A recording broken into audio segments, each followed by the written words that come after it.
मेरा नाम मोनिका है। मेरी जिंदगी एक ही दिन में बदल गई। सुबह से शाम तक मैं क्या से क्या हो चुकी थी। मुझे अंदाजा भी नहीं था कि यह सब मेरे साथ क्यों हुआ। जब यह वजह जानी तो मेरे कदमों तले से जमीन निकल गई।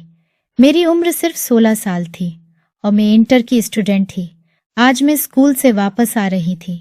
सुबह मम्मी पापा एक दूसरे से झगड़ा कर रहे थे, इसलिए मुझे पता था कि आज घर में खाना भी नहीं बना होगा और कोई काम भी नहीं हुआ होगा, क्योंकि जब मम्मी पापा का झगड़ा हो जाता तो यही सब होता था।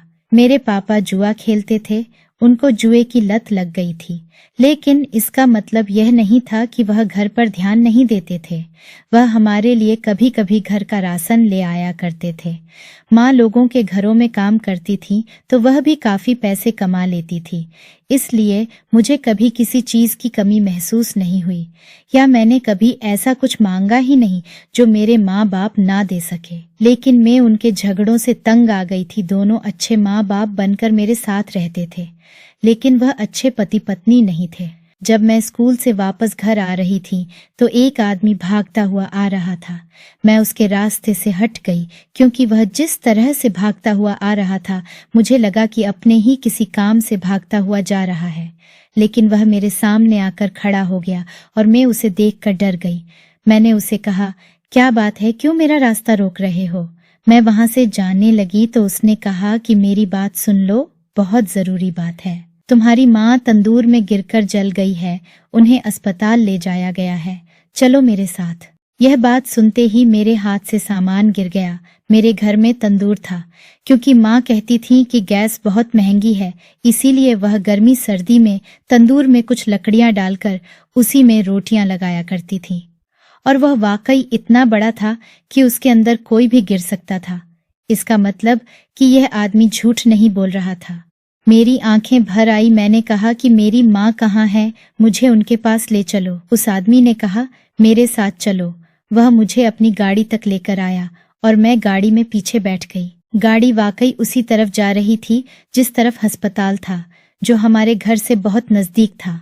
मैंने उस आदमी से पूछा कि तुम कौन हो, तो वह कहने लगा कि मैं तुम्हारे घर की पिछली गली में रहता हूँ। तुम्हारे पापा तुम्हारी माँ को अस्पताल लेकर जा रहे थे तो उन्होंने मुझे कहा कि मैं तुम्हें स्कूल से अस्पताल पहुँचा दूँ।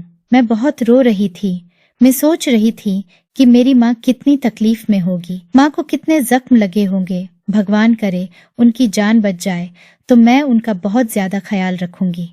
अभी उस वक्त मेरी उम्र ही क्या थी। थोड़ी देर बाद मैंने देखा कि गाड़ी अस्पताल को क्रॉस कर चुकी थी। मैंने कहा कि यही तो अस्पताल है हमारे मोहल्ले का, सबसे करीब, तुम यहाँ पर क्यों नहीं रुके? तो वह कहने लगा, उनको इस अस्पताल में नहीं लेकर गए, तुम्हारी माँ को दूसरे अस्पताल में ले गए हैं। मैं हैरान इस बात पर हुई कि जब कोई आदमी इतनी बुरी हालत में हो तो उसे करीब का अस्पताल छोड़कर दूर के अस्पताल क्यों ले जाया गया। गाड़ी चलती जा रही थी, वह आदमी गाड़ी रोक ही नहीं रहा था। अब मुझे शक होने लगा। उस आदमी को मैं जानती तक नहीं थी। पता नहीं पापा उसको जानते थे या नहीं। कहीं यह मुझसे झूठ बोलकर मुझे अपने साथ तो नहीं ले जा रहा था, लेकिन ऐसा कैसे हो सकता था?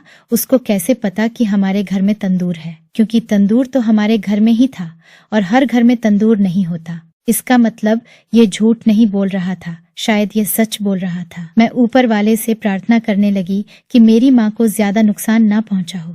लेकिन इस बार गाड़ी ऐसी जगह रुकी, वह कोई अस्पताल नहीं था बल्कि वह एक घर था। गाड़ी रुकी तो एकदम से घर का दरवाजा खुला और 2-3 औरतें मेरी तरफ बढ़ी। औरतें ऐसी थीं जैसे हमारे खानदान में कोई अधेड़ उम्र औरत होती है, जिसको हम चाची या मौसी कह सकते हैं। इस तरह की मोटी मोटी बड़ी उम्र की औरतें थीं। उन्होंने बहुत तेज मेकअप किया हुआ था और ऐसी तैयार थीं जैसे किसी शादी में जा रही हो। उन्होंने उससे पूछा कि यही है मोनिका? तो उसने कहा कि हाँ यही है, ले जाओ इसको। वह मेरी तरफ बढ़ रही थी और मुझे गाड़ी से बाहर निकालने लगी। मुझे कह रही थी कि इधर आ जाओ। उनके चेहरे पर मुस्कुराहट थी। मैंने उस आदमी से कहा कि तुमने तो कहा था कि मेरी माँ तंदूर में गिर गई है, उन्हें अस्पताल ले गए हैं, लेकिन मेरी माँ कहाँ है? यह तो अस्पताल नहीं है। वह आदमी कोई जवाब नहीं दे रहा था। वह औरतें मुझे अंदर ले गईं और मेरी बलाए लेने लगी। कहने लगी कि हाँ, वाकई यह तो बहुत प्यारी है, बड़ी अच्छी है और कम उम्र भी है। वह सब मुझे ऐसे देख रही थी जैसे सब अपनी होने वाली बहू को देखते हैं। तुम तो बहुत प्यारी हो, उम्र क्या है तुम्हारी? मैंने कहा, मेरी माँ कहाँ है? तो एक औरत ने मेरे मुंह पर थप्पड़ दे मारा और कहा कि चुप कर और उस सवाल का जवाब दो जिसका मांग रहे हैं। यह कहकर वह हंसने लगी और फिर दोबारा मुझसे पूछा, कितनी उम्र है तेरी? उसने मुझे अपने मोटे हाथ से इतनी जोर से थप्पड़ मारा था कि मैंने अपने चेहरे पर हाथ रख लिया था। मैंने कहा, मैं 16 साल की हूँ। वह कहने लगी, वाह, बहुत अच्छी बात है। आजकल तो 16 साल की लड़की मिलती ही नहीं है। मुझे उनकी बातें समझ नहीं आ रही थी, लेकिन जो भी यहाँ पर हो रहा था वह अच्छा नहीं हो रहा था।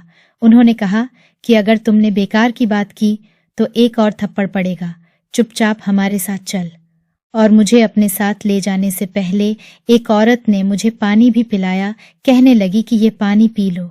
मैंने कहा कि मुझे पानी नहीं पीना, मुझे मेरे मम्मी पापा के पास जाने दो। उन्होंने कहा कि तुम्हें उनके पास ही लेकर जा रहे हैं, पहले ये पानी पी लो। पानी पीने के बाद मुझे एहसास हुआ कि मैं हल्के नशे में हो चुकी हूँ। मैं बेहोश तो नहीं थी, लेकिन मैं होश में भी नहीं थी।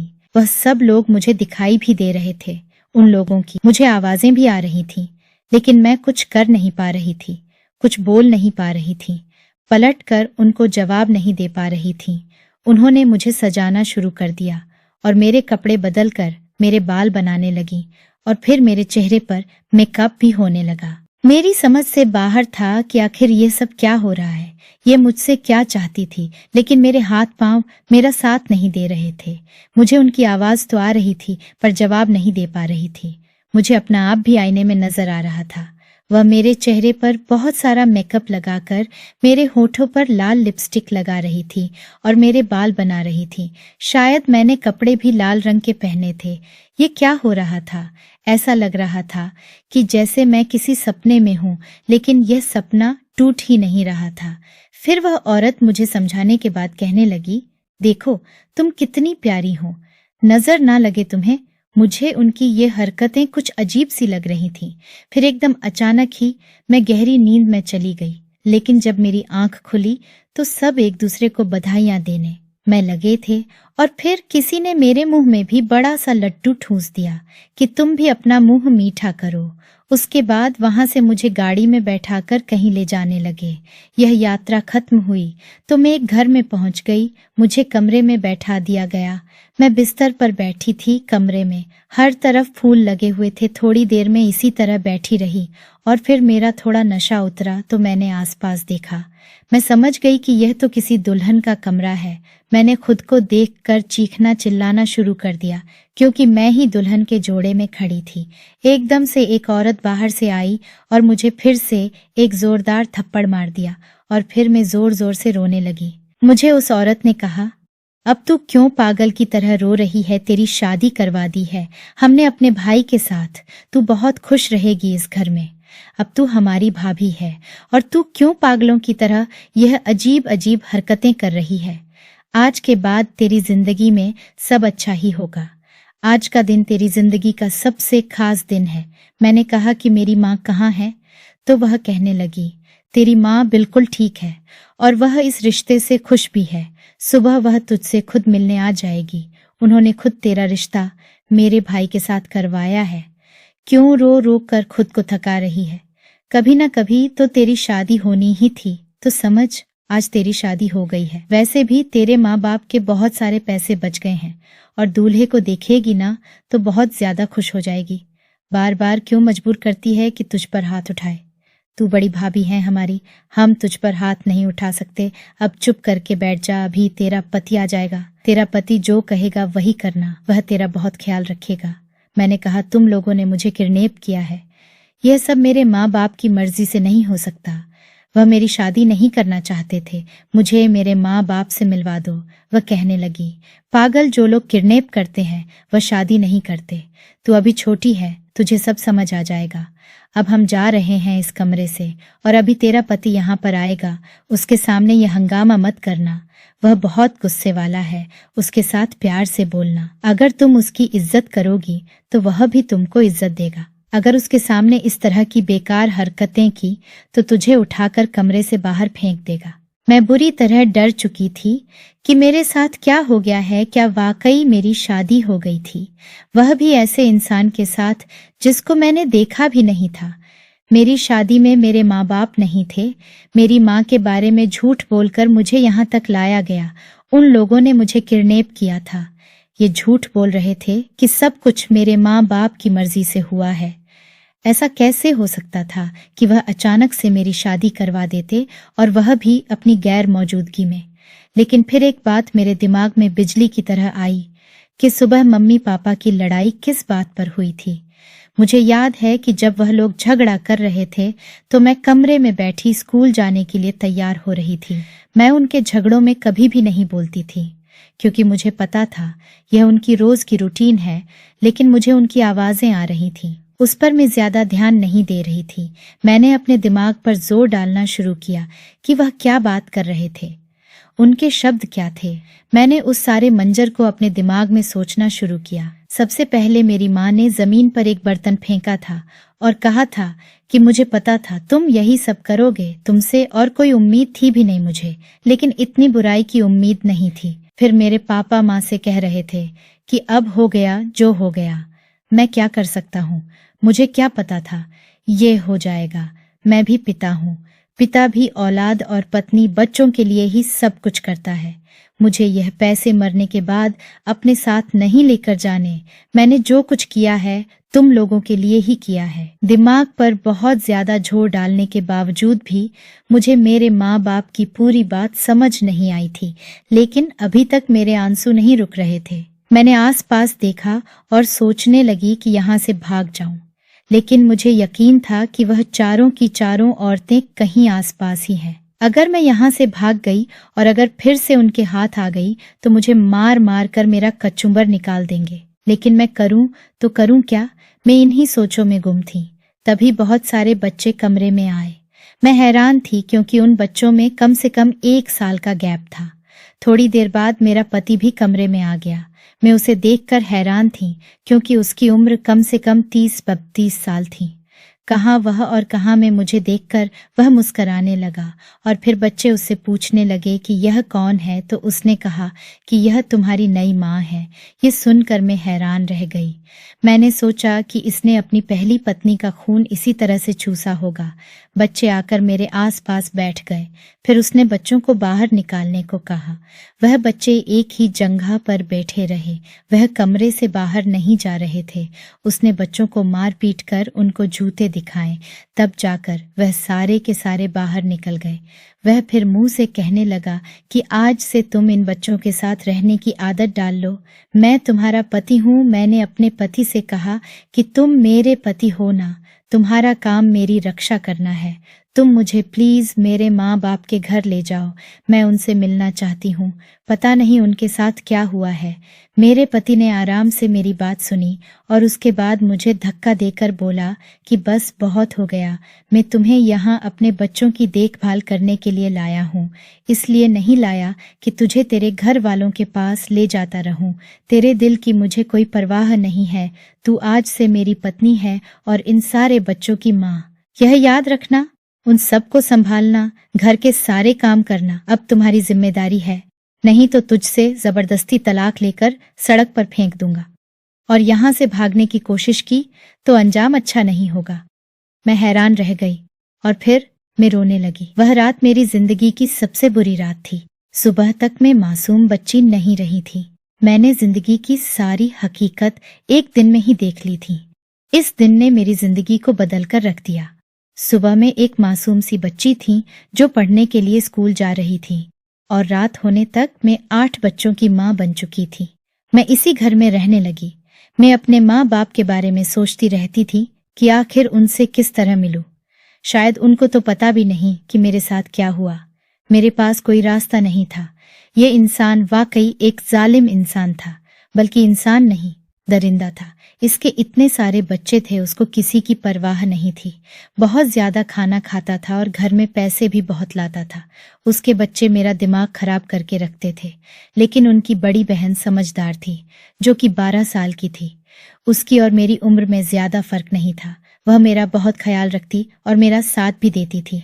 मैं अपने दिल में सोचने लगी, तुमने तो मुझे कहीं का नहीं छोड़ा, अब क्या होगा? तुम यह सब कभी भी नहीं समझ सकते, क्योंकि तुम एक बाप हो। तुम्हें क्या पता कि माँ कैसे अपनी औलाद को पालती है, कितने गम बर्दाश्त करती है, कितने दर्द बर्दाश्त करती है। और यह गम और दर्द कुछ महीनों या कुछ हफ्तों के नहीं, बल्कि सारी जिंदगी के होते हैं। माँ को मरते दम तक अपनी औलाद की फिक्र लगी रहती है। इसी तरह जिंदगी चलती रही। मेरी किस्मत मुझे छोड़कर भाग गई। कहते हैं कि किस्मत खराब निकली, लेकिन यहाँ पर तो मेरी किस्मत ही खत्म हो गई थी। यह मुझे दिन रात रोते हुए देखते थे। एक दिन किसी तरह मैं अपनी किसी सहेली से मोबाइल लेकर आई और फिर मेन फोन मिलाने लगी। मेरी माँ के पास फोन नहीं था, लेकिन मेरे पापा के पास फोन था। जब भी उनको फोन लेकर देते तो वह उस फोन को भी जुए में हार देते थे। मैं सोचने लगी कि शायद उनके पास फोन है भी या नहीं। नंबर मिलाया तो मेरे पापा ने फोन उठाया। पहले तो वह हेलो हेलो करते रहे। उनकी आवाज सुनकर मेरी हिचकियां बंद गई थी। मुझसे बोला नहीं जा रहा था, लेकिन मुझे बोलना था, क्योंकि मेरे पास समय बहुत कम था। मैंने कहा कि पापा, मैं मोनिका हूँ, आपने मेरे साथ ऐसा क्यों किया? मैं यहाँ पर हूँ। मैंने उनको सारी बात बताई। उन्होंने मेरी किसी बात का कोई जवाब नहीं दिया। आप मुझसे मिलने आ जाओ। मेरी माँ पापा के पास आ गई और कहने लगी, मोनिका का फोन है ना? उसने कॉल की है ना? फिर मुझे मेरी माँ की आवाज आई। मेरी माँ ने फोन पकड़ लिया। कैसी है तू मेरी बेटी? ठीक तो है ना तू? मेरी हालत फिर से खराब हो गई। मुझसे से बोला नहीं जा रहा था, मगर इतनी ही देर में कॉल कट गई, क्योंकि इस फोन में शायद इतने ही पैसे थे। मैं रोने लगी। मेरी माँ से मेरी बात नहीं हो सकी। वक्त तेजी से गुजरने लगा और 5-6 महीने और गुजर गए। इस घर में मेरी हालत बहुत बुरी थी। मुझसे जरा सी गलती हो जाती तो यह आदमी मुझे पागलों की तरह मारता था। यहाँ तक कि उसके बच्चे भी उसको रोकते थे कि हमारी माँ को मत मारो, क्योंकि मैं उन सबका बहुत अच्छी तरह से ख्याल रखती थी। बच्चों को भी एहसास हो गया था कि यह लड़की मासूम है और इसके साथ कुछ गलत हो रहा है, लेकिन इस आदमी को यह एहसास नहीं होता था। कभी कभी तो यह उन बच्चों को भी जानवरों की तरह मारता था। एक दिन मैं अपनी बड़ी बेटी के साथ बाजार में सब्जी लेने गई। अब मेरी शादी को 2 साल हो गए थे, इसलिए मेरा पति मुझ पर भरोसा करने लगा था, मुझे बाहर जाने देता था। उसे भी पता था कि मैं कहाँ जाऊंगी। मैंने गली में अपनी माँ को देखा तो मेरी माँ ने मुझे गले से लगा लिया और पागलों की तरह मेरा मुंह चूमने लगी। मेरी बेटी, मेरी बेटी। मैंने कहा, आप मेरे साथ ऐसा नहीं करते तो आज मेरी जिंदगी कुछ और होती, पर आप लोगों ने मुझे अकेला छोड़ दिया। मेरी माँ की आंखें भर आईं और कहने लगी कि मैंने कुछ नहीं किया। अब तो तू खुद एक पत्नी बन गई है इन बच्चों की, सही, लेकिन माँ बन गई है। अब तो तू समझ सकती है कि एक औरत कितनी कमजोर होती है। तेरे पिता ने तुझे बेच दिया था, उन्होंने तेरा सौदा कर दिया था। मैंने भी उस आदमी को देखा था। उसने कहा था कि मैं तुम्हारी बेटी को अपनी पत्नी बनाकर रखूंगा। मुझे अपने बच्चों के लिए कोई लड़की चाहिए। जहां तेरी शादी हुई वहां पर कम से कम तुझे अच्छा खाने पीने को तो मिल रहा है। तेरा अपना एक घर है। तुझे नहीं पता तेरे पिता ने हमारे सर पर कितने कर्जे डाले हैं। हमारा सब कुछ खत्म हो गया है। आजकल तो घर में राशन लाने को भी पैसे नहीं है। तो मैंने अपनी माँ को सारी बात बताई। मैंने कहा, मुझे रोटी तो मिल रही है, लेकिन इज्जत नहीं मिलती। मैं खुश नहीं हूँ और मैं उस आदमी के बच्चे पैदा नहीं करना चाहती। मुझे अब सब पता चल गया है। तुम बस मुझे ये बताओ कि यह पूरा सौदा किसने कराया था। मैं पुलिस के पास चली गई और उनको सब कुछ बता दिया। मेरी मदद कभी भी नहीं होती थी, क्योंकि पुलिस भी इस मामले में नहीं पड़ती थी। लेकिन उस दिन किस्मत से पुलिस में एक औरत खड़ी थी जो एक बहुत बड़ी एनजीओ की मालिक थी। उसने मेरी कहानी सुनी तो उसने फौरन मदद करने की हामी भर ली, बल्कि वह मुझे अपने आप से अलग नहीं होने दे रही थी। उसे पता था कि अगर मेरे पति ने मुझे अकेला पाया तो मुझे बहुत मारेगा। मैंने उनको सब कुछ बता दिया और उसके बच्चे भी अपने पास ही रख लिए, क्योंकि वह ना तो अच्छा पति था और ना ही अच्छा पिता। इसलिए उससे उसके बच्चे भी छीन लिए और पुलिस वाले ने उसे खरीदने और बेचने के जुर्म में गिरफ्तार कर लिया और मेरे पिता को भी गिरफ्तार कर लिया। अब मैं उन बच्चों के साथ रहती हूँ, मेरी माँ भी यहीं मेरे पास रहती है। पता नहीं हमारा आने वाला कल क्या है, हमारे साथ क्या होने वाला है, लेकिन हमारी जिंदगी ऐसे मर्दों से बच गई है जो सिर्फ नाम के मर्द थे, जिनकी मर्दानगी सिर्फ बंद कमरे में ही चलती थी। मर्द का मतलब यह नहीं होता है कि वह औरत को बेच दे या औरत को अपने पांव की जूती समझे या उसे जानवरों की तरह पीटे या उसे बच्चे पैदा करने की मशीन समझे। मर्द का मतलब होता है जो औरत की रक्षा करें। अब मेरा पति और मेरे पापा दोनों ही अपने कर्मों की सजा जेल में भुगत रहे हैं। अगर आपको हमारी ये कहानी पसंद आई है तो वीडियो को लाइक और चैनल को सब्सक्राइब करना मत भूलिएगा और कमेंट करके इस कहानी के बारे में अपनी कीमती राय जरूर दीजिएगा।